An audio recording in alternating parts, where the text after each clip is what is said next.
हरे कृष्णा कृष्ण कृष्ण हरे हरे, हरे राम राम राम हरे हरे।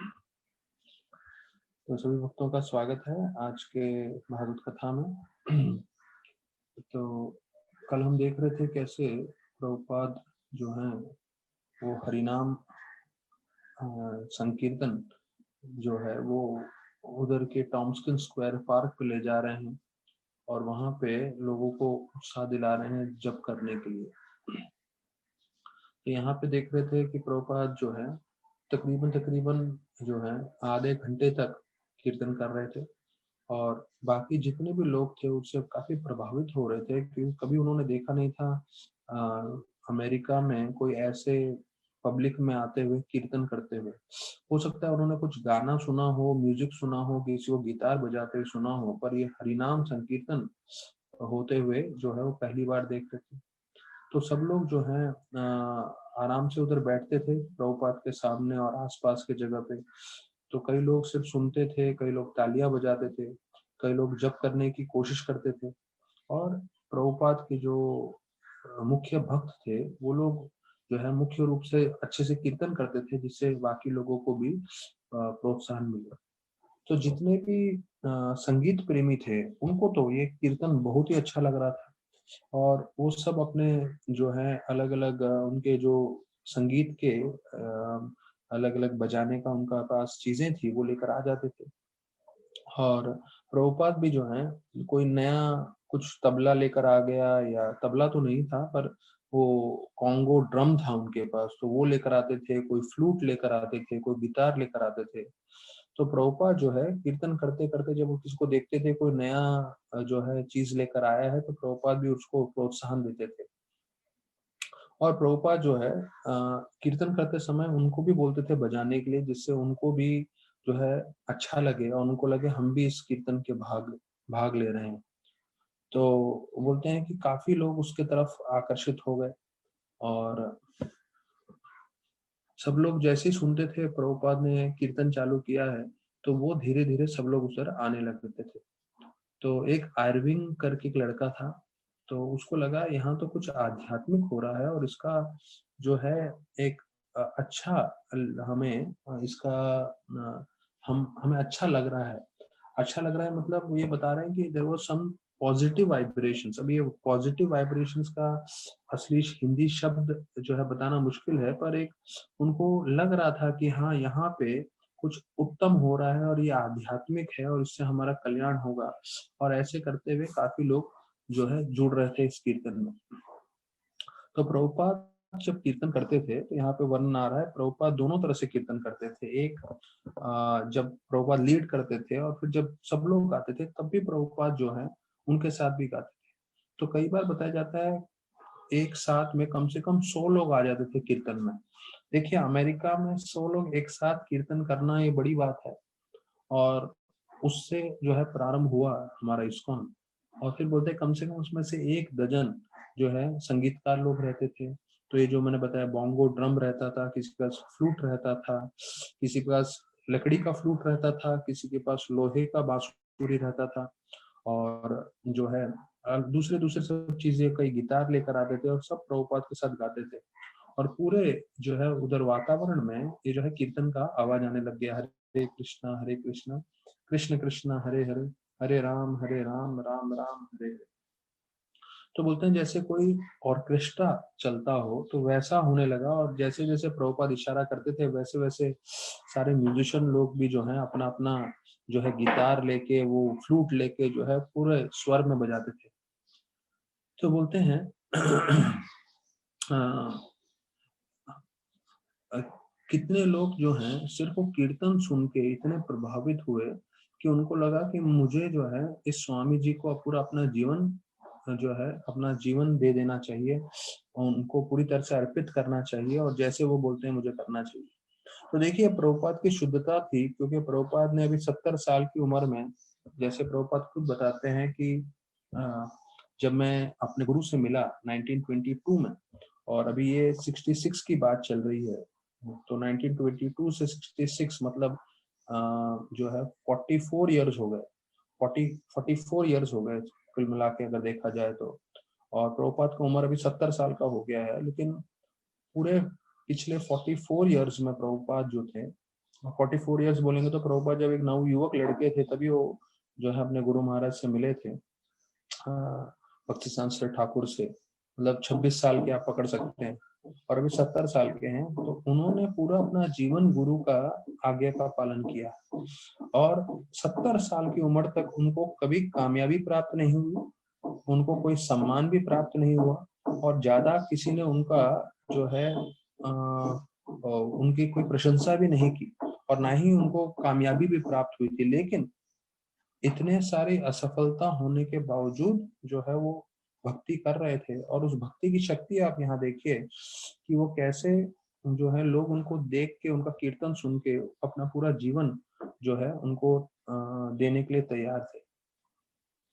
तो Elon Ginsburg और जो पीटर थे वो भी एक बार आ गए इस कीर्तन में, और वो लोग जो हैं, अभी एलन जिन्सबर्ग जैसे बताया कि वो एक प्रमुख संगीतकार थे, तो उनका आके बैठने से जो है कीर्तन का जो है और नाम बढ़ गया कि भाई इसमें तो बड़े एलन जिन्सबर्ग जैसे बड़े संगीतकार भी आते हैं।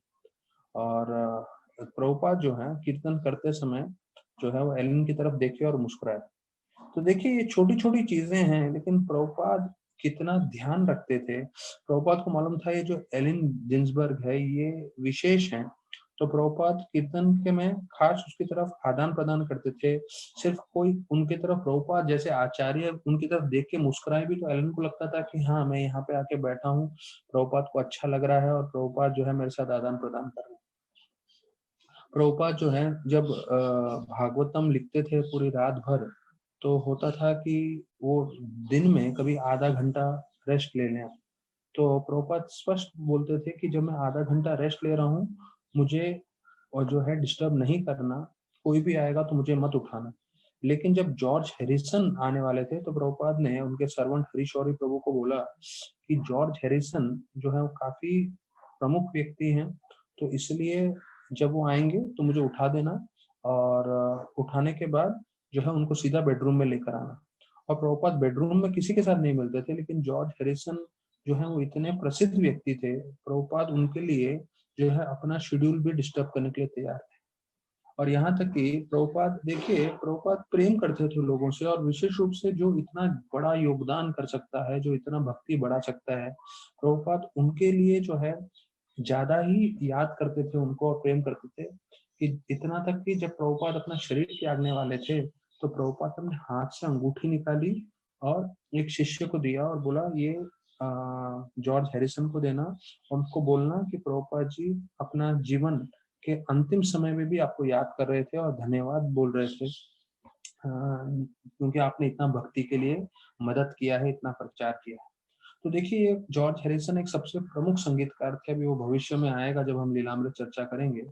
लेकिन प्रभुपाद इतना ध्यान रखते थे, जो विशेष रूप से क्यों, क्योंकि ये लोग इतने शक्तिशाली लोग थे कि इनके जो है कीर्तन में भाग लेने से, इनकी भक्ति करने से हजारों की संख्या में लोग अपने ना प्रेरित होते थे और भक्ति से जुड़ते थे। तो अभी जो है न्यूयॉर्क टाइम के एक रिपोर्टर वो आ गए और वो एलिन से इंटरव्यू लेना चाहते थे। तो एलिन ने बोला कि अभी ये मेरे पूजा का समय है जब कीर्तन चल रहा था। तो बोलता है मैं नहीं चाहता कोई मुझे परेशान करे, डिस्टर्ब करे। तो बोले अगर आपको मेरा इंटरव्यू लेना है तो आपको रुकना पड़ेगा, ये पूरा कीर्तन होगा उसके बाद मैं बात करूंगा। तो देखिए एलिन भले ही बड़े संगीतकार थे, लेकिन जब कीर्तन का भाग आ रहा था, ऐसे नहीं कीर्तन के इसमें वो है दूसरा काम करने लग गए, दूसरा बात करने लग गए। तो देखिए ये हमारे लिए बहुत जरूरी है ये सीखना कि जब कथा चल रही है, जब हम जप कर रहे हैं, जब कीर्तन चल रहे हैं, तो उस समय हमें जो है दूसरे सब काम छोड़ देने चाहिए, क्योंकि हम मुश्किल से 2-3 घंटा जो है दिन में हम कथा कीर्तन में भाग लेते हैं, तो उस समय हमें दूसरे कार्य नहीं करने चाहिए, पूरा 100% हमारा ध्यान यही रखना चाहिए। प्रभुपाद एक बार प्रवचन दे रहे थे और प्रवचन में कई भक्त लोग नहीं थे, तो प्रभुपाद ने प्रेसिडेंट को बुलाया और बोला कहाँ है सब भक्त लोग। तो बोले प्रभुपाद सब लोग अपनी अपनी सेवा में गए। तो प्रभुपाद ने स्पष्ट बोला कि भाई आप लोग अपनी अपनी सेवा में जा रहे हैं, लेकिन आप समझिए मैं सब सेवा के लिए पैसे दे सकता हूँ, और पैसे दे के लोग ला सकता हूँ, और वो पैसा प्राप्त करके जो है काम कर सकते हैं। उदाहरण के रूप में जैसे कई लोग जो है डीटी वर्शिप करते हैं, तो डीटी वर्शिप करने के लिए जो है आप पैसे दे के भी पुजारियों को ला सकते हैं। लेकिन प्रभुपाद ने स्पष्ट बताया कि जब मैं कथा कर रहा हूँ, कथा करते समय जो है, कथा सुनते समय सुनने के लिए मैं किसी को पैसा दे के नहीं ला सकता। अर्थात प्रवचन सुनने के लिए जो है मैं किसी को पैसे दे के नहीं बोल सकता हूँ कि आओ बैठो, मैं आपको पैसा दूंगा, आप मेरा प्रवचन सुनिए, वो नहीं होने वाला। तो उसके लिए जो है हमें एक चीज समझना है कि ये सिर्फ भक्ति की जिसको स्फूर्ति होगी वो श्रवण में जुड़ेगा, वो हरि कथा में जुड़ेगा। तो अभी एलिन जी बोल रहे हैं कि टॉम्स्किन स्क्वायर पार्क एक जगह था जहाँ पे सब लोगों को आध्यात्मिक चीजों के बारे में जानने की बहुत इच्छा थी। बहुत सारे युवा लड़के लड़कियों को जानना था और बाकी लोगों के मन में भी बहुत प्रश्न था, और वो लोग उस समय जो है काफी आध्यात्मिक चीजों के बारे में बात कर रहे थे, अलग अलग विषयों पर चर्चा कर रहे थे। और वहीं पर प्रभुपाद जो है बिल्कुल ऐसे भक्ति का प्रचार कर रहे थे, कीर्तन कर रहे थे। और प्रभुपाद खुद एक आचार्य थे, तो जिनके जो भी प्रश्न थे उनका सबका जवाब था प्रभुपाद के पास। तो एलिन जी को लग रहा था ये सबसे मुख्य जगह है जहाँ पे ज्यादा से ज्यादा लोग आकर्षित हो सकते हैं और जिनको शुद्ध भक्ति के बारे में जानना है या जिनके भी मन में कुछ भी दुविधाएं हैं उसका सब समाधान दे सकते हैं। क्योंकि एलन गिन्सबर्ग ने पहले बताया था कि मुझे कीर्तन करना अच्छा लगता है, लेकिन कीर्तन करते करते जो है मेरे मन में बहुत प्रश्न होते थे, और जब लोगों के प्रश्न आते थे मेरे पास तो मैं जो जवाब देने के लिए सक्षम नहीं था। और जब से मैं प्रभुपाद से मिला तो मैं बहुत संतुष्ट हो गया, क्योंकि मुझे मालूम था ये एक व्यक्ति है जिनके पास सभी सवाल का जवाब है। तो वो हम देखते हैं कि इस्कॉन में आने के बाद ऐसे कोई भी प्रश्न नहीं है जिसका जवाब नहीं होता। इस्कॉन में सभी प्रश्नों का जवाब होता है। क्यों? क्योंकि कृष्ण के पास सभी प्रश्नों का जवाब है। ये एक मुख्य चीज है कि कोई भी दूसरी संस्था जो है हर सवाल का जवाब नहीं देने में सक्षम नहीं रहती, पर इस्कॉन के भक्तगण सभी प्रश्नों का जवाब देने में सक्षम क्यों रहते हैं? क्योंकि भगवान ने सब कुछ जो है स्पष्ट रूप से गीता में, भागवत में बताया। तो यहाँ पे फिर वर्णन कर रहे हैं कि जो प्रभुपाद वैसे तो सन्यासी थे, वैसे तो बहुत नम्र थे, लेकिन जब ये कीर्तन में आते थे तो बहुत शक्ति डालते थे और बहुत जो है his chanting was intense. Intense मतलब बहुत दृढ़ता पूर्वक वो करते थे और पूरा उनका कंसंट्रेशन लगा रहता था। देखिए, हमारे पास दिन में कुछ ही समय है जो हम समझ लीजिए कोई 16 घंटा, कोई 18 घंटा, कोई 14 घंटा सेवा कर रहा है, अलग अलग कार्य कर रहे हैं। लेकिन जो हम कार्य कर रहे हैं हम सबसे अच्छे तरीके से करने चाहिए। राधानाथ महाराज ने बताया था कि हम लोग बाकी लोगों को बदल नहीं सकते, वातावरण को बदल नहीं सकते, लेकिन हम अपने आप को अच्छे से अच्छा बना सकते हैं। किसके लिए? भगवान की सेवा के लिए। तो हम यही देख रहे हैं, प्रभुपाद भी जब कीर्तन कर रहे थे यहाँ पे जो है उनका बताया जाता है कि वो बहुत नम्र थे, वो बहुत सबसे प्रेम करते थे, लेकिन जब भक्ति की बात आती थी हिज चैंटिंग वाज इंटेंसिव। तो वो जब जप करते थे बहुत दृढ़ता पूर्वक कीर्तन करते थे, जप करते थे और पूरी तरह से ताकत लगा के वो कीर्तन करते थे, और उनका पूरा कंसंट्रेशन, पूरा ध्यान जो है उसमें लगा हुआ था।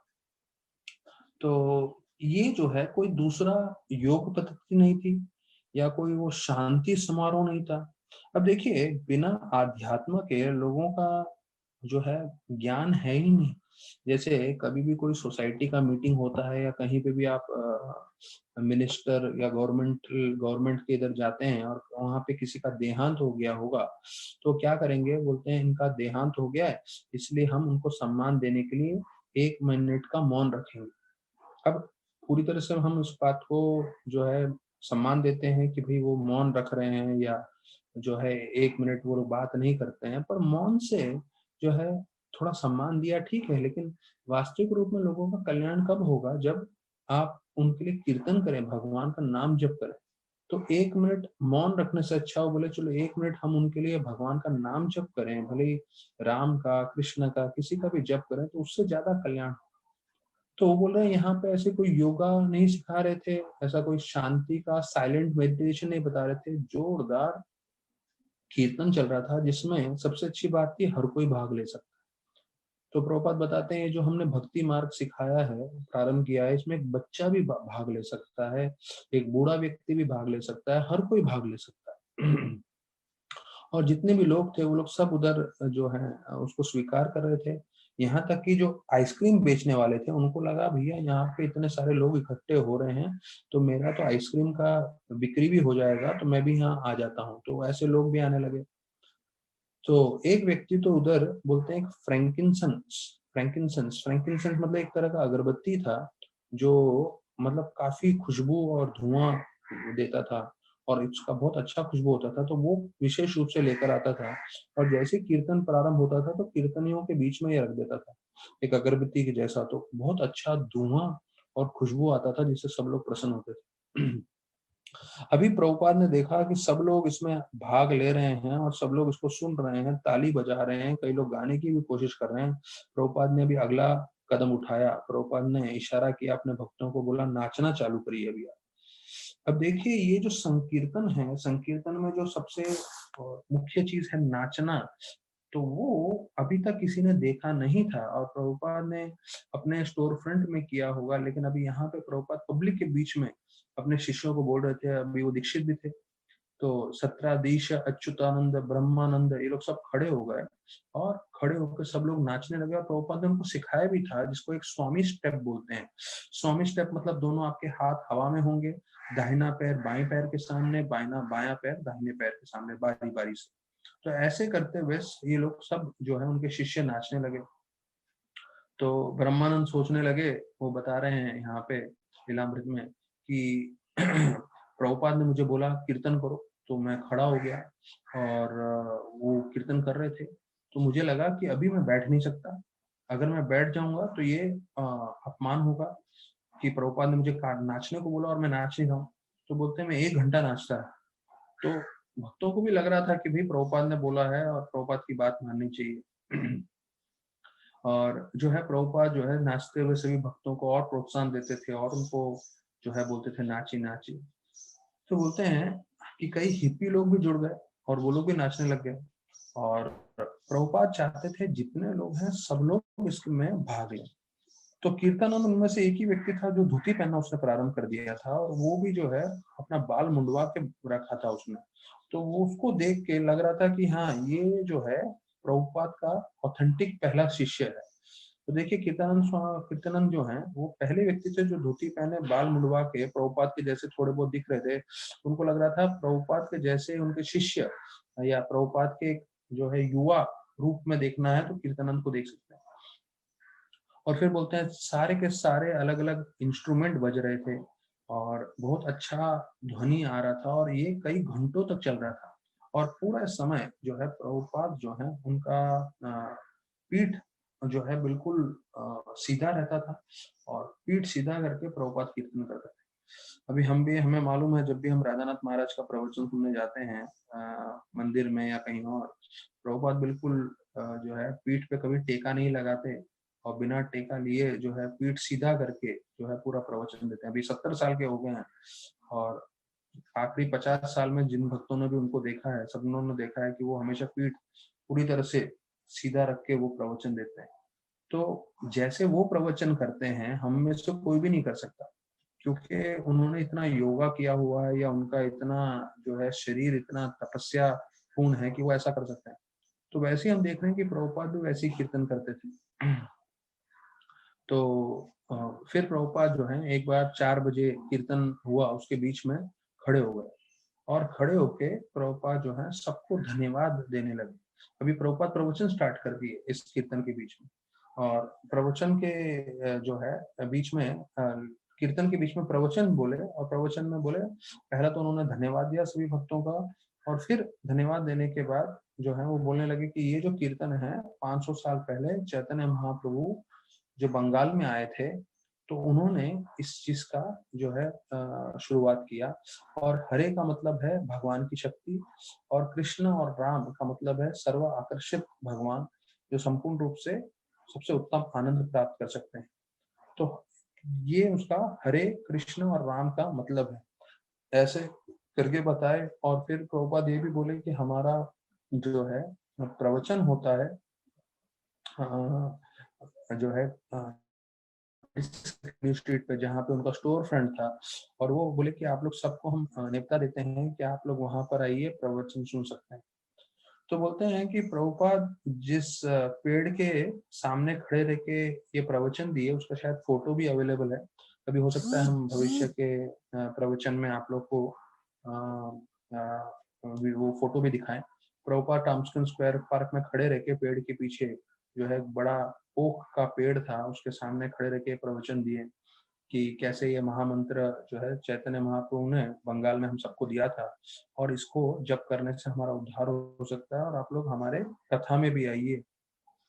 और प्रभुपाद बताने लगे कि हर एक व्यक्ति का जो है शारीरिक, मानसिक और जो है मानसिक के अलावा आध्यात्मिक जो है हमारी मांगे होती है। जैसे शारीरिक रूप से हमें भोजन चाहिए होता है, मानसिक रूप से जो है हमें चाहिए कि कोई हमें प्रेम करे, कोई हमारे साथ अच्छे से आदान प्रदान करे, कोई हमारे साथ अच्छे से बात करे, और एक आता है आध्यात्मिक। तो शारीरिक, मानसिक, आध्यात्मिक तीनों हमारी जो जरूरतें होती हैं।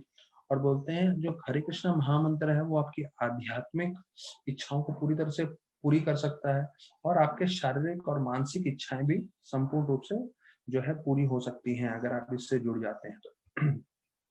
और विशेष रूप से बोले कि आपकी जो कृष्ण भक्ति है, आपकी जो चेतना है, कृष्ण भक्ति नहीं बोलते हैं, बोलते हैं जो हरे कृष्ण महामंत्र हम लोग जप कर रहे हैं वो एक आध्यात्मिक स्तर पे है, जो हमारे आनंदमय चेतना को फिर से प्रेरित कर सकता है।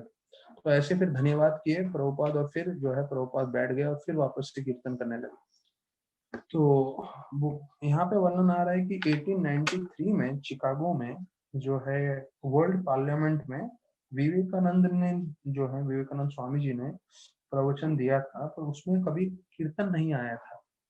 तो ऑल्दो मतलब ये बता रहे हैं कि भाई ऐसा नहीं है कि बड़े बड़े लोगों ने जो है आध्यात्मिक के बारे में बात नहीं किया, नहीं किया है। विवेकानंद जी ने हिंदुइज्म के बारे में, हिंदुत्व के बारे में बात किया था 1893 में, लेकिन उन्होंने कीर्तन नहीं किया था। और अभी पहली बार हो रहा है जो कीर्तन हो रहा है, कृष्ण भक्ति जो है एक गंगा के बहाव के जैसे पूरी तरह से फैल रही है, और चैतन्य महाप्रभु की यही इच्छा थी कि वो सब लोगों को प्राप्त हो।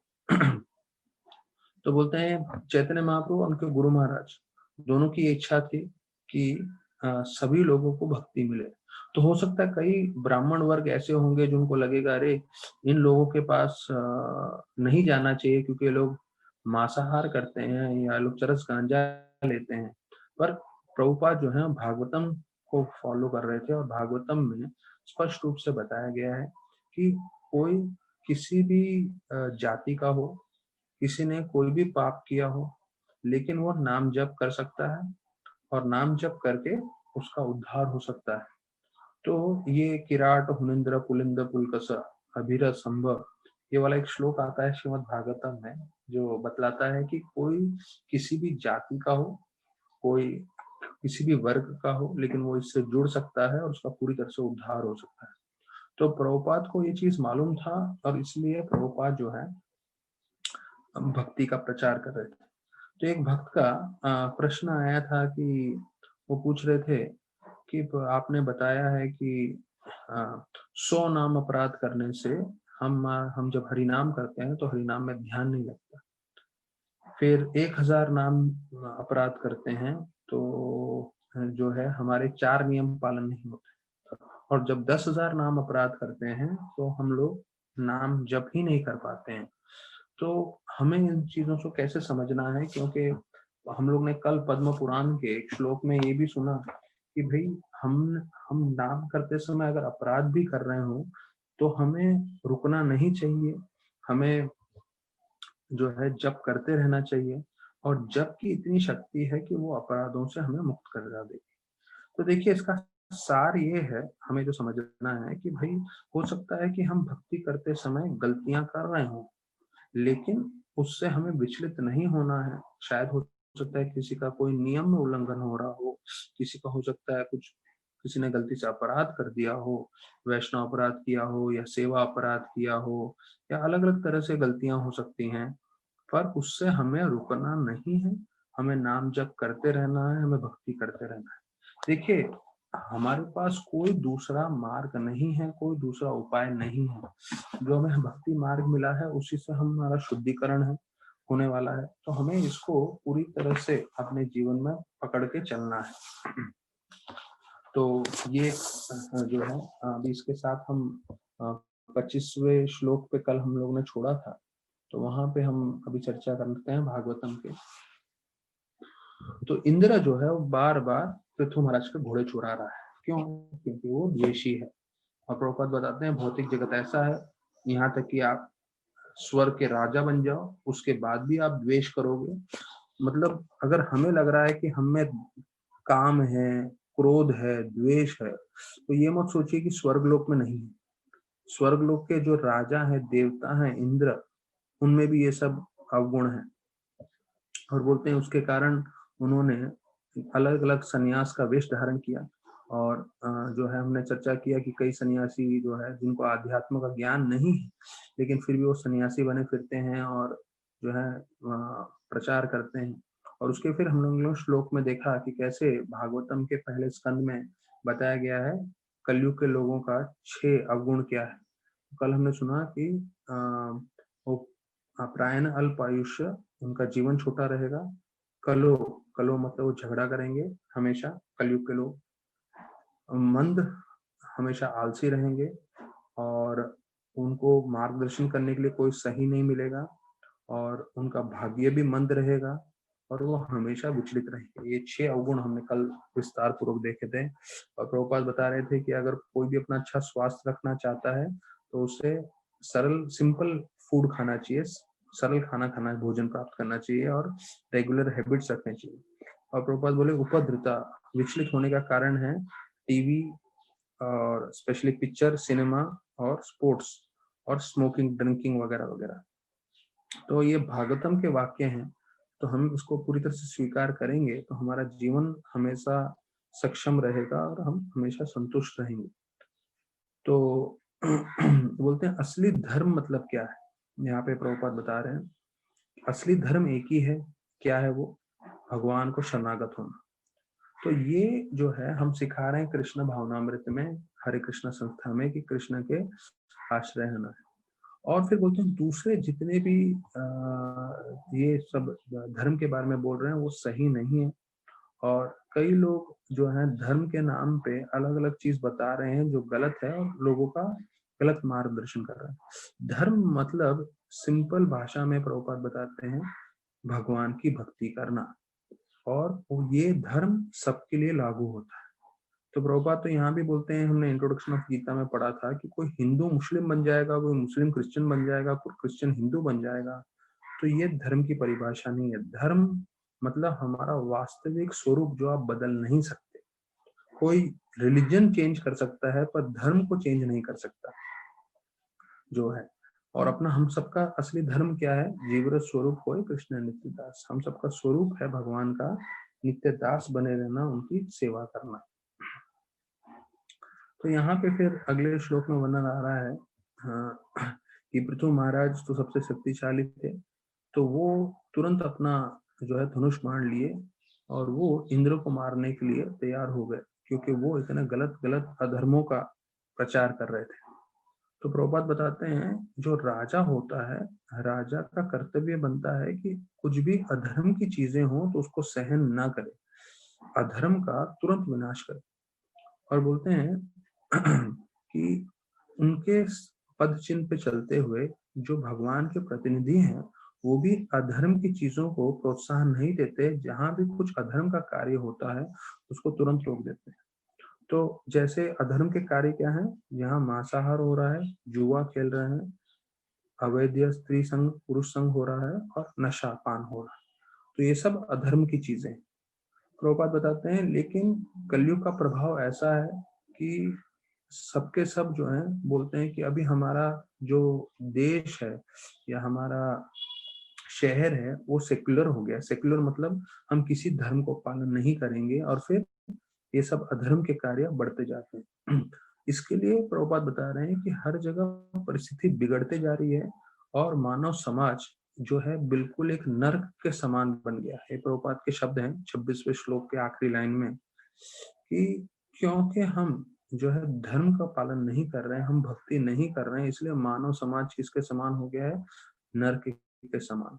और जैसे कोई नर्क में अलग अलग तरह से दुख भोगता है, वैसे ही लोग इस पृथ्वी पे रह के भी नर्क के समान दुख भोग रहे हैं, झेल रहे हैं, जबकि इसकी आवश्यकता नहीं है। अगर आप सिर्फ भक्ति से जुड़ जाएंगे जो है, उससे आपको इतना आध्यात्मिक आनंद और संतुष्टि प्राप्त होगी, जिससे आप जो है इन सब चीजों से बच सकते हैं।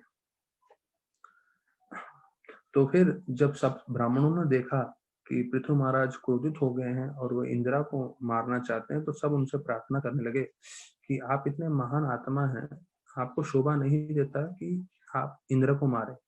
तो बोलते हैं यहाँ पे हम यज्ञ में जानवरों को मारते हैं, लेकिन जो है इंद्र को नहीं मार सकते, क्योंकि इंद्र तो सबसे प्रमुख देवता है और यही शास्त्रों के वचन भी करके सब पृथु महाराज को ब्राह्मण समझाने लगे।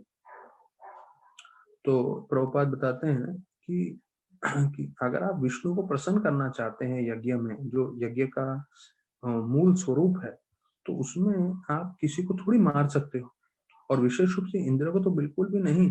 क्यों? क्योंकि वो तो भगवान के ही एक पार्षद जैसे हैं। तो इसलिए सब ब्राह्मणों ने पृथु महाराज को रोक दिया। तो अभी वो बोलने लगे सारे ब्राह्मण, देखिए इंद्र ने गलत कार्य किया है, उसने सन्यास का रूप धारण किया है, तो उनकी शक्ति पहले ही कम हो गई है।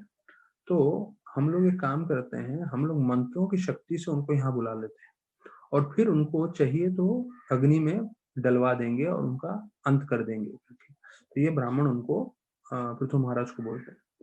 तो अभी प्रभुपाद बता रहे हैं कि कलयुग में ऐसे कोई ब्राह्मण में शक्ति नहीं है जो मंत्रों के बल पर जो है किसी का अंत कर सकते हैं या मंत्रों की शक्ति से अग्नि उत्पन्न कर सकते हैं। तो प्रभुपाद बोलते हैं कि consequently no attempt should be made for performing such big sacrifices। तो बड़े बड़े जो हवन यज्ञ होते हैं, तो बड़े बड़े हवन यज्ञ से देखिए ये आप लोगों को, सब लोग को समझना है, हमें ज्यादा आकर्षित नहीं होना है।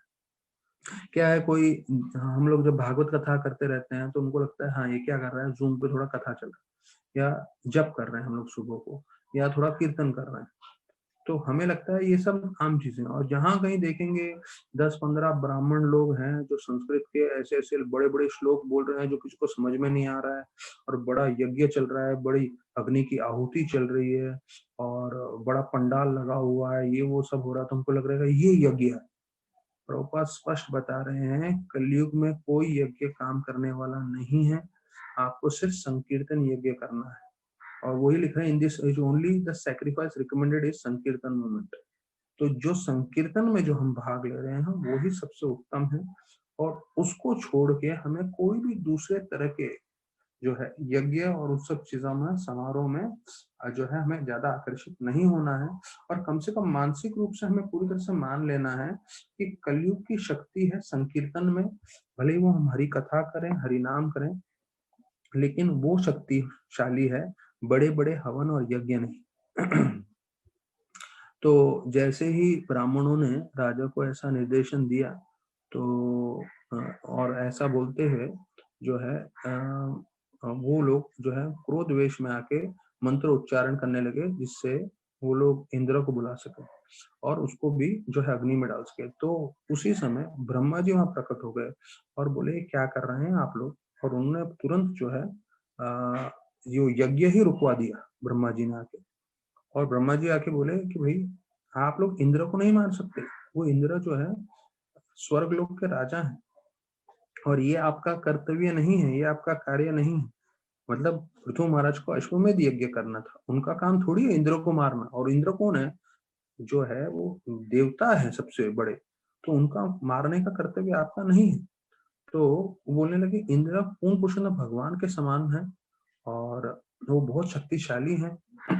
और आपका काम है कि देवताओं को प्रसन्न करना, उनको यज्ञ का भाग देना, ये नहीं कि जो है देवताओं को ही आप अंत कर दो। तो बोला ये सही नहीं है, और आप इस यज्ञ में कैसे देवता को मार सकते हैं। तो बोले उन्होंने गलतियां की है, मैं मानता हूँ, तो उन्होंने जो चीजें की हैं उससे बहुत अधर्म की चीजें बढ़ेंगे। तो इसलिए मैं बताता हूँ कि अभी ये यज्ञ रोक दीजिए आप, जिससे और अधर्म का बढ़ावा न हो और दूसरे अधर्म की चीजें नहीं हो। तो बोले आपने 99 यज्ञ किया है। ब्रह्मा जी बोले बस इतना आपके लिए काफी है, तो आपको और यज्ञ करने की जरूरत नहीं है। तो प्रभुपाद तात्पर्य में 32वें श्लोक में बताते हैं कि महाराज पृथु तो भगवान के परम भक्त थे, तो उनके लिए बहुत ज्यादा यज्ञ करने की आवश्यकता नहीं थी। तो बोलते हैं ऐसे यज्ञों को जो है कई लोग कर्मों के हिसाब से बोलते हैं, और जो भक्त होते हैं वो तो दिव्य स्तर पे होते हैं, तो उनको कर्म का कोई लेन देन नहीं रहता है, तो इसलिए वो नहीं भी करते हैं ये यज्ञ, तो उनको कोई फर्क नहीं पड़ता। तो इसलिए ब्रह्मा जी स्वयं आके ये पूरा जो यज्ञ हो रहा था, और इस यज्ञ के कारण बार बार इंद्र आके घोड़े को चुरा रहा था, अलग अलग ढोंगी का रूप धारण कर रहा था, सन्यासी का रूप धारण कर रहा था और ढोंग कर रहा था, वो सब बंद कराने के लिए ब्रह्मा जी स्वयं आए और बोले कि भाई आप ये यज्ञ बंद कर दीजिए, और मैं आपको बता रहा हूँ, पृथु महाराज को बोले कि आप जो है इंद्र से भी ज्यादा प्रसिद्ध हो जाएंगे। तो देखिए यहाँ पे वर्णन आ रहा है कि कोई अगर अपने गुरु की बात मानता है, अपने से वरिष्ठ की बात मानता है, तो निश्चित रूप से उसको प्रसिद्धि प्राप्त होती है। तो पद्म पुराण में जो है एक श्लोक आता है, और उस श्लोक को मैं बताऊं उससे पहले मैं आपको बोलता हूँ कि सिर्फ 6 शब्दों में पूरे शास्त्रों का सार है, सिर्फ 6 शब्दों में। तो आप बोलेंगे प्रभु जी 6 शब्द बोल दीजिए, शास्त्रों का सार बता दीजिए, तो फिर हमें एक एक घंटा रोज भागवत सुनने की आवश्यकता नहीं है। एक एक घंटा जो है हम भागवत सुन रहे हैं, इतना जप कर रहे हैं, आप शास्त्रों का सार बता दीजिए। 6 शब्दों में पूरा गीता, पूरा भागवतम, पूरी वेद, पूरे पुराण, इतिहास, जो भी आप जो है उपनिषद जो बोलेंगे, सबका सार आपको सिर्फ 6 शब्दों में प्राप्त हो सकता है। वो है 6 शब्द: always remember Krishna, never forget Krishna. मतलब हमेशा कृष्ण का चिंतन करें, कभी भी कृष्ण को ना भूलें, उनका चिंतन कभी ना रोकें। Always remember Krishna, never forget Krishna. अगर आप ये 6 शब्द स्वीकार कर लेंगे तो आपने पूरे शास्त्रों का मर्म समझ लिया। लेकिन क्योंकि हम हमेशा भगवान को याद नहीं कर सकते, इसलिए हमारे लिए कथा है, इसलिए हमारे लिए कीर्तन है, इसलिए हमारे लिए सेवा है, इसलिए हमारे लिए नाम जप है। पर सार ये है कि हमें हमेशा भगवान को याद करना चाहिए, भले आप भागवत के रूप में याद करें, कीर्तन के रूप में याद करें, जप के रूप में याद करें, पर करते रहना है। स्मर्तव्य सततम विष्णु, विस्मर्तव्य न जातुचित। तो ये बोलते हैं सततम स्मर्तव्य सततम विष्णु, सततम हमें विष्णु जी का स्मरण करना चाहिए, कृष्ण भगवान का हमें ध्यान करना चाहिए। सर्वे विधि निषेधास्योर, कि सारे नियम इस नियम के अधीन आते हैं कि हमें हमेशा भगवान का स्मरण करना चाहिए और भगवान को हमें कभी नहीं भूलना चाहिए। तो देखिए ये जो है शास्त्रों का पूरा सार है कि हमें हमेशा भगवान का जितना हो सके स्मरण करते ही रहना है। एक व्यक्ति आ गए राधानाथ महाराज से मिलने के लिए उनके कमरे में, और वो मायावादी थे। और मायावादी होते हुए हम लोग को मालूम है मायावादियों का क्या सिद्धांत रहता है, वो बोलते हैं हम भगवान हैं, ये है वो है। तो उसने भी प्रभु महाराज को बोला कि मैं भगवान हूँ वगैरह वगैरह। तो महाराज ने उसको थोड़ा शास्त्रों के हिसाब से समझाया कि भाई आप भगवान नहीं हैं, आप भगवान नहीं बन सकते। और उसके बीच में वार्तालाप होते होते उसको टॉयलेट जाना पड़ा। तो उसने महाराज को बोला महाराज आपका यहाँ टॉयलेट कहाँ है? तो महाराज तुरंत जो है खड़े हो गए, और महाराज ने अंदर से दरवाजे को ताला मार दिया, और ताला मार दिया, और महाराज जो उसके साथ बात करने लगे। तो उसको एकदम चौंक गया, बोला मैंने टॉयलेट के लिए पूछा और उन्होंने ताला ही मार दिया। तो जब भी वो फिर बात कर रहे थे तो महाराज उनको बोल रहे थे कि हाँ इसके बारे में बताइए, आपका क्या सिद्धांत है वो बताइए। लेकिन वास्तविक रूप में क्या था, उसको टॉयलेट जाना था। तो 5-10 मिनट बात किया, उसके बाद वो चौंक गया और बोला यार ये क्या तरीका हो गया, मैंने जैसे टॉयलेट की बात की आपने ताला मार दिया। और जब भी वो टॉयलेट का बात करने लगे तो प्रभु महाराज जो है उसकी बात घुमा रहे थे। तो फिर उसे रहा नहीं गया, और महाराज बोलते हैं कि थोड़ा तो उसमें तमीज था कि वो जो है जो है उसको बुरा हालत हो रहा था टॉयलेट होते होते करने के लिए।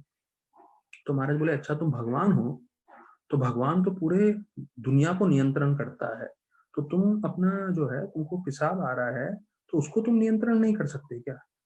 तो अभी क्या हो रहा था, उसको इतना जोर से लगा हुआ था और कितनी देर महाराज ने उसको लटका के रखा था बात करते करते, तो उससे रहा नहीं गया और फिर जो है उसने बोला हाँ मैं भगवान नहीं हूँ। फ्रस्ट्रेट हो गया वो, क्योंकि इतना जोर से उसको आ रहा था। तो फिर वो चाबी लेके गया और फिर महाराज ने टॉयलेट बताया, जाके कर कर आया। तो महाराज बोलते हैं देखिए कई लोग बोलते हैं हम भगवान है, भगवान है, भगवान पूरी दुनिया को कंट्रोल करते हैं, ये लोग तो जो है टॉयलेट में जाने से अपने आप को रोक नहीं सकते, तो क्या कंट्रोल करेंगे और क्या अपने आप को भगवान बोलते हैं। तो देखिए ऐसे बहुत सारे मूर्ख लोग हैं जो अपना अपना सिद्धांत बोलते रहेंगे। कई लोग जो है अपने सिद्धांत में बोलते हैं अरे ऐसे क्यों करना चाहिए, वैसे क्यों करना चाहिए। अरे भाई आप ये सुनिए गीता में क्या लिखा है। अब जैसे कई लोग जो हैं देवी देवताओं की पूजा करते हैं और वो बोलते हैं अरे ये तो इस्कॉन वाले हमें बोलते हैं सिर्फ कृष्ण की पूजा करो और किसी और की पूजा करने की आवश्यकता नहीं। तो भगवान गीता में बताते हैं अवधि पूर्वकम। अभी कृष्ण भगवान स्वयं बोल रहे हैं कि भाई कोई दूसरे देवी देवता की पूजा करता है तो वो गलत है, उसको आवश्यकता नहीं है, उसको मेरी ही पूजा करनी चाहिए। क्यों? क्योंकि देवी देवताओं का स्तोत्र मैं हूँ।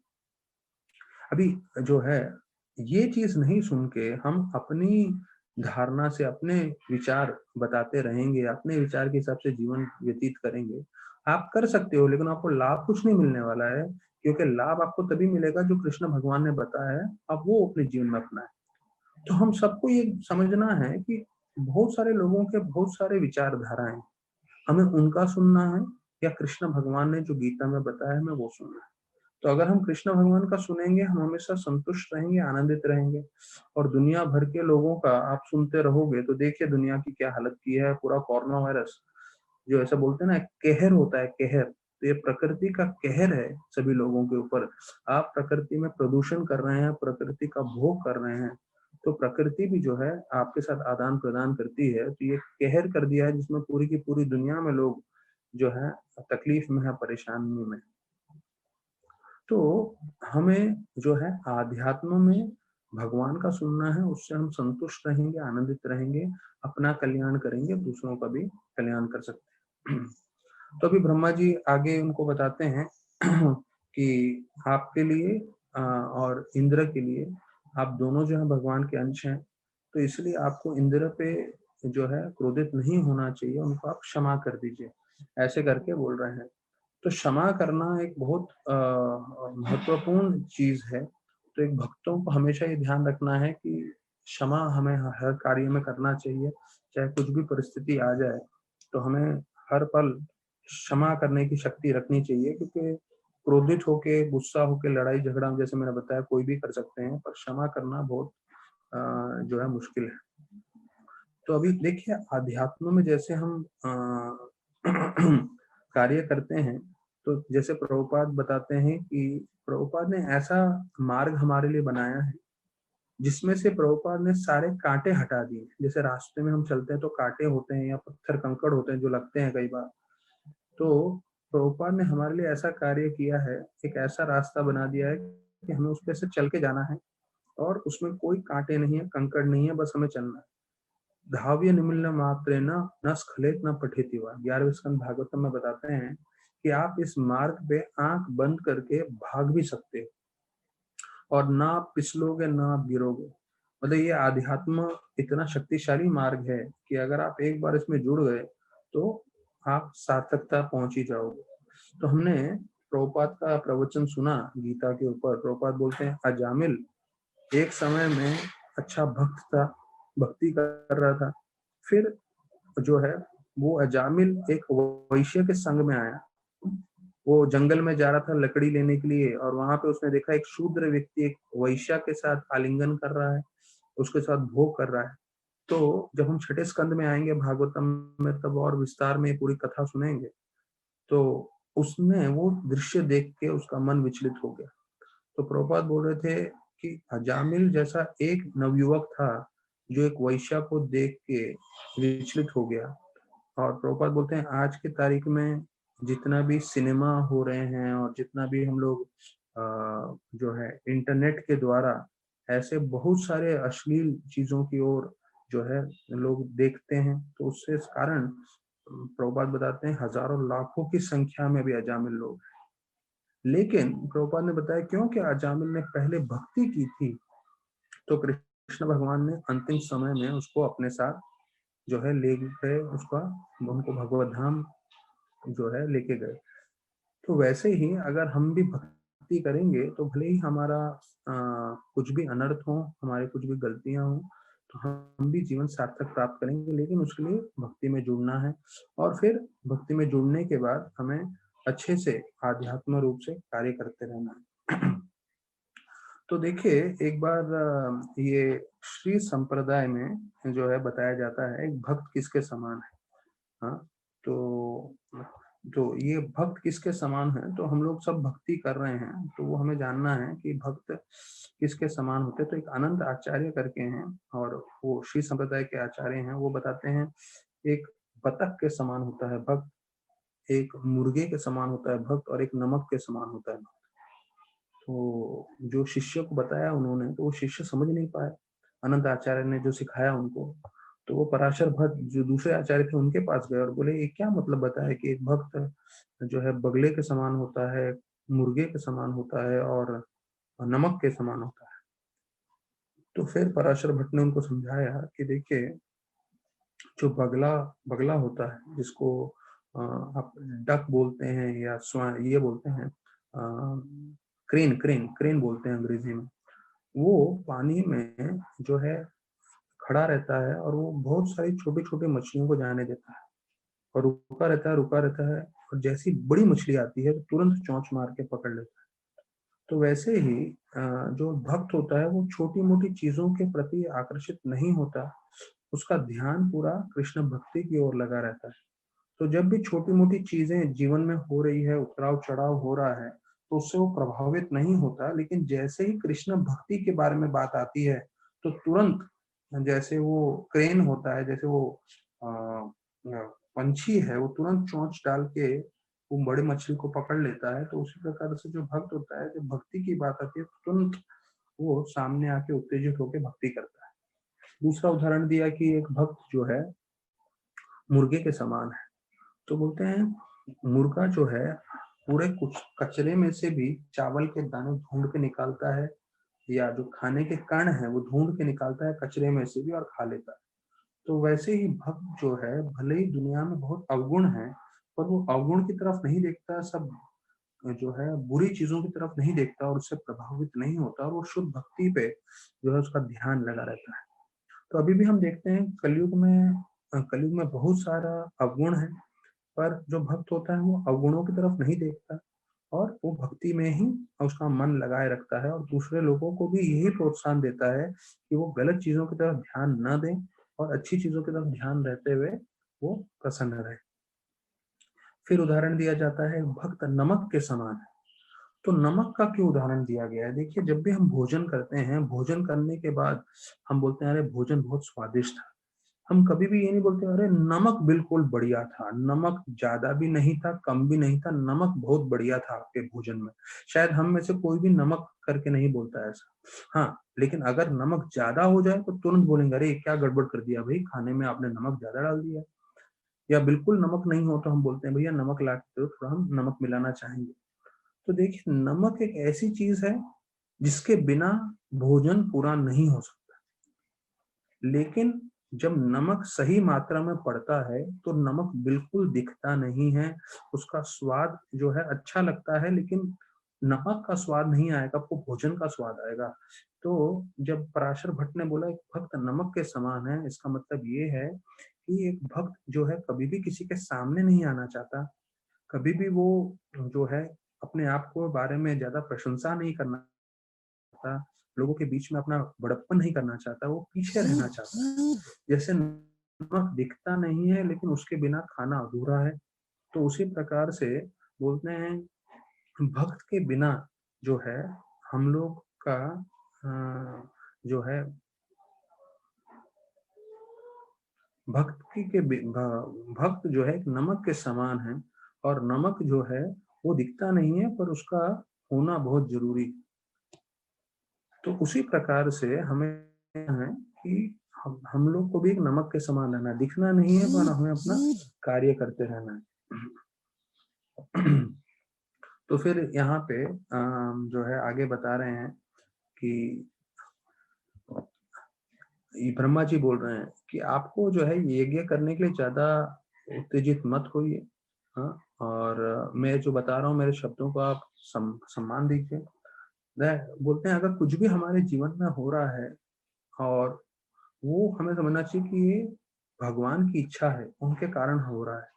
It happens because of providential arrangement, मतलब ये भगवान का हस्ताक्षेप है जिसके कारण हो रहा है, और हमें उसके लिए दुखी नहीं होना। तो ये एक वापस से महत्वपूर्ण आ रहा है चीज। प्रभुपाद बताते हैं कि कई बार धार्मिक लोगों के जीवन में या साधु के जीवन में भी जो है मुश्किलें आती हैं, तकलीफें आती हैं।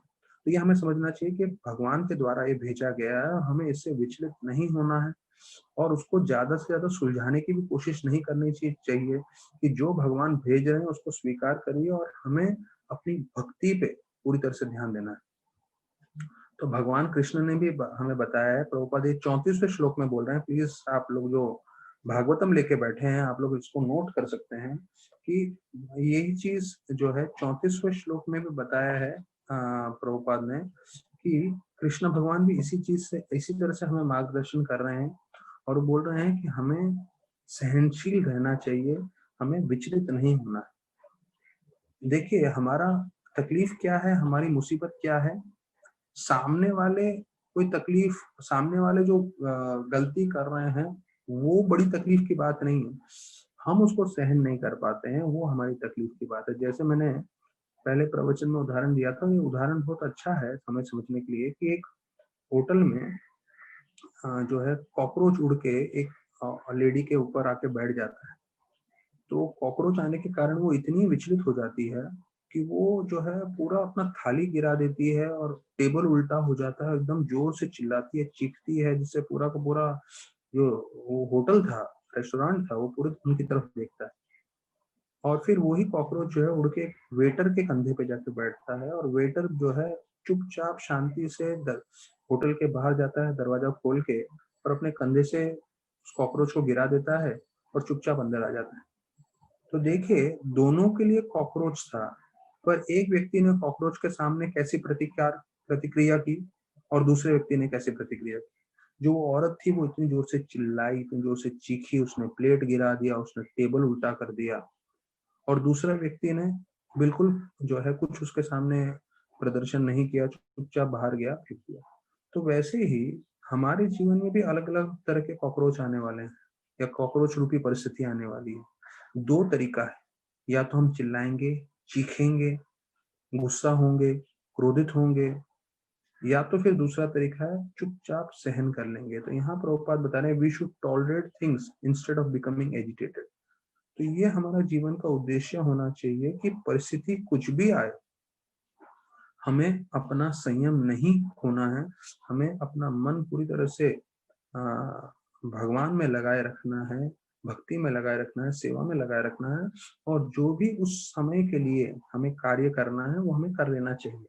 मतलब हमें अपनी जिम्मेदारी पूरी संभालनी है, पर हमारी जिम्मेदारी संभालते हुए हमें क्रोध वेश में आके झगड़ा करके वो सब कार्य नहीं करना चाहिए। पद्म पुराण में बोलते हैं कि असली आनंद जो है वो है भगवान के संपर्क में। जैसे हम लोग भागवतम चर्चा कर रहे हैं, ये सब कर रहे हैं, तो असली आनंद जो है वो भगवान के संपर्क में है, और ये इसको सत्य आनंद बोलते हैं। ये असली आनंद है। बाकी दूसरे जगह भी लोगों को आनंद प्राप्त हो रहा है, भौतिक जीवन में, भौतिक कार्यों में, लेकिन वो सत्य आनंद नहीं है। है वो जो है क्षण भंगुर है। क्यों? क्योंकि हमारा शरीर ही क्षण भंगुर है। अगर कोई बोलता है अरे मेरे पास बहुत बड़ी गाड़ी है, तो अच्छी बात है, वो गाड़ी से काफी जो है आनंद भोग प्राप्त कर सकता है, लेकिन समय के पश्चात जो है हमारा शरीर तो नष्ट होने वाला ही है, तो ये गाड़ी और वो सब भी टिकेंगे नहीं। तो हमें समझना है कि भौतिक रूप से आनंद जो है प्राप्त होता है, लेकिन वो समय के साथ नष्ट हो जाता है, पर आध्यात्मिक रूप से जो हमें आनंद प्राप्त होता है वो सत्य आनंद है। और ये जो है आनंद हमें भगवान के संपर्क में प्राप्त होता है, इसलिए भगवान को राम बोलते हैं। राम का मतलब है कि जो हमें संपूर्ण रूप से उत्तम कोटि के आनंद प्राप्त कर सके। तो ये भी पद्म पुराण में श्लोक आता है, रमन्ते योगिना अनंते, मतलब अनंते शब्द आया है कि इसका अंत नहीं होता, अनंते मतलब अनलिमिटेड आपको आनंद प्राप्त होगा। क्यों अनलिमिटेड? क्योंकि देखिए, जब से आप भक्ति से जुड़ेंगे, जैसे अगर आप तीव्रता से भक्ति कर रहे हैं, अगर आप दिल लगा के भक्ति कर रहे हैं, तो हर एक आने वाला दिन आपको जो है भक्ति में आपको और आनंद आएगा, आपको और अच्छा लगेगा। दूसरा, जैसे जैसे आपकी उम्र बढ़ते जाएंगे, आप भौतिक रूप से आनंद नहीं कर पाओगे। जैसे कोई जवानी में जितना भोजन करता था, हो सकता है कि जब बुढ़ापा होने लगता है या उम्र होने लगता है तो उसका हाजमा ठीक नहीं रहता, तो इतना खा नहीं सकता, या कई लोगों को डायबिटीज हो जाता है तो मीठा नहीं खा सकते वगैरह वगैरह। तो शारीरिक रूप से आपका शरीर जो है स्वस्थ नहीं रहेगा, उसका जो है शक्ति कम हो जाएगी, लेकिन आध्यात्म रूप से आपका आनंद बढ़ता रहेगा। और ये जो है मृत्यु पे भी नहीं रुकेगा, मृत्यु के पश्चात भी आपको सीधा भगवत धाम ले जाएगा और वहां पे आपको आनंद प्राप्त होगा। तो देखिए, जो भक्ति मार्ग से हम आपको जुड़ने की बात कर रहे हैं, जो हम सब भक्तगण जुड़ रहे हैं, जो भक्ति कर रहे हैं, वो इतना शक्तिशाली है कि आपको अभी आनंद प्राप्त होगा। आप अच्छे से प्रामाणिकता से करेंगे तो रोज आपको आनंद प्राप्त होगा। और जैसे जैसे हमारा उम्र बढ़ते जाएगा तो हम भौतिक चीज से आनंद नहीं प्राप्त कर पाएंगे, पर आध्यात्मिक रूप से हम हमेशा आनंद प्राप्त कर सकते हैं। और जीवन के अंत के बाद जो है हम जो है आध्यात्मिक जीवन में चले जाएंगे, हम भगवत धाम चले जाएंगे, जहाँ अनंत काल के लिए जो है हम आनंद प्राप्त कर सकते हैं। तो यहाँ पे बताया रमन्ते योगिना अनंत, योगी मतलब भक्तों के लिए बताया गया है। अनंत, अनंत मतलब अनलिमिटेड, जिसका कोई अंत न हो, वैसा आनंद का अनुभूति है। तो अभी हमें सोचना है हमें कौन सा आनंद चाहिए, हमें भौतिक आनंद चाहिए या आध्यात्मिक आनंद चाहिए। तो लोग, पूरी दुनिया भौतिक आनंद के पीछे भाग रही है, पर शास्त्र बताता है आइए ये आनंद प्राप्त करिए, इस आनंद में कभी रुकावट नहीं है, और इस आनंद में जो है आप आजीवन काल के लिए और मृत्यु के पश्चात भी आनंद प्राप्त कर सकते हैं। अब जिसको करना है जुड़ेंगे, जिसको नहीं करना है वो ही भौतिक चीजों के आनंद में भोग करने की कोशिश करेंगे, जिसे शास्त्रों में, भागवत में लिखा है, पुनः पुनः चर्विता चरवनाना, मतलब जो बार बार हम चबाते हैं उसको ही चबाते रहोगे और उसी में आनंद आप ढूंढते रहोगे, जो स्वीकार करने के योग्य नहीं है। तो ये असली आनंद है, इसके बारे में वर्णन किया गया है। तो अभी हम यहाँ पे आज 35वें श्लोक पे विराम करते हैं।